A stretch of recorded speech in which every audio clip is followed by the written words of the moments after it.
Welcome to Holyfield Physics TV. Going to look today at the life cycle of stars, and this is for the A2 cosmology unit.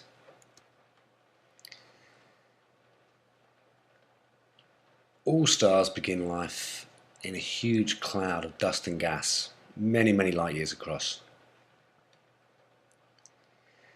Apologies for the poor graphics here. What we'll have is that some regions of the gas will be more dense than others, so have a greater gravitational pull. And these regions naturally pull in the dust and gas from the rest of the cloud. It's a bit of a positive feedback effect.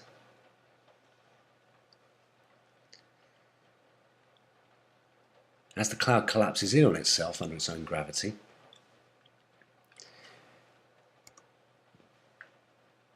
all the dust and gas accelerate towards the center. And this increase in kinetic energy, this change of gravitational potential to kinetic energy, raises the temperature.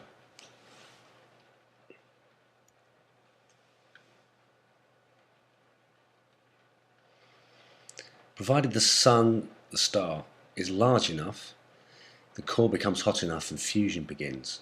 This is the birth of the star. The hydrogen is fused into helium, and this releases vast amounts of energy.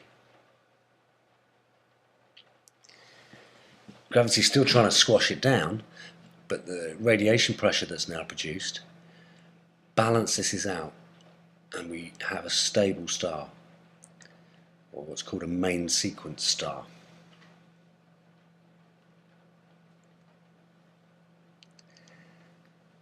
We've got many different sizes of main sequence star. We've got the giant hot blue stars. They only live for a few million years.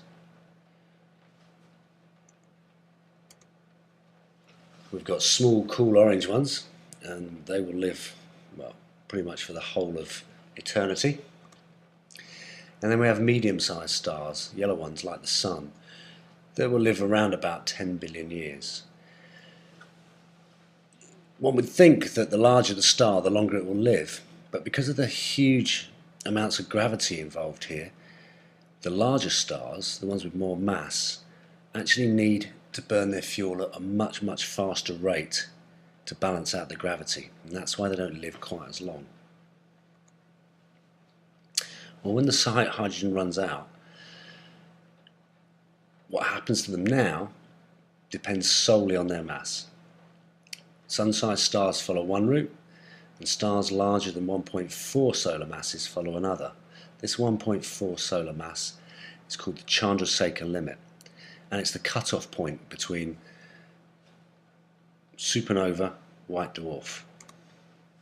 So if we look at sun-sized stars, the core collapses in on itself under its own gravity once the hydrogen's run out. It gets hotter, but it doesn't get hot enough to fuse helium. The outer atmosphere expands and cools down, and so we get a red giant. This is the ultimate fate of our Sun. And there you can see Mercury, Venus and Earth, and it's most likely that Mercury and Venus will actually be swallowed up by the Sun, and the Earth at that distance from such a large star will fry to a cinder. The oceans will evaporate, as will the atmosphere.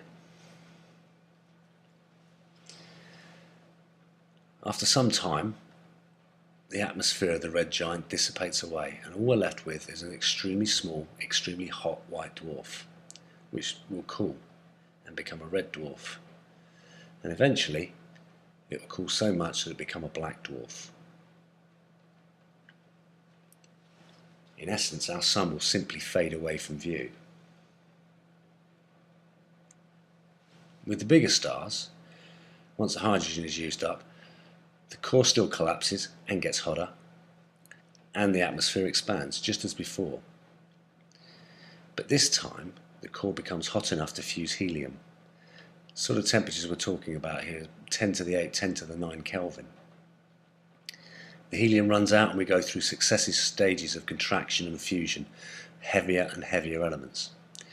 This is a red supergiant star, a bit like Betelgeuse if you look up at Orion, Betelgeuse is so large that it would fit the inner 4 planets plus Jupiter inside it. It's enormous. Finally, we get to a core that's made of pure iron. When we get to pure iron, it doesn't matter how hot the core gets, it won't be able to fuse it into anything heavier. Gravity takes over and crushes down the core very rapidly, but it suddenly stops and sends a shockwave that blows the star apart. And this is what we call a supernova explosion.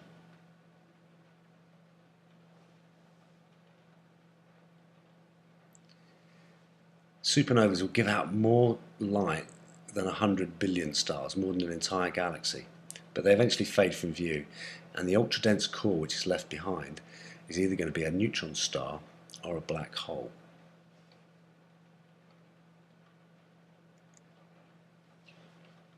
Small thought for you. Gamow showed that the Big Bang could only produce hydrogen, helium, maybe a little bit of lithium as well. About 79% hydrogen, about 21% helium. But everything that we know of is made up of heavier atoms: carbon, oxygen, iron, gold, calcium.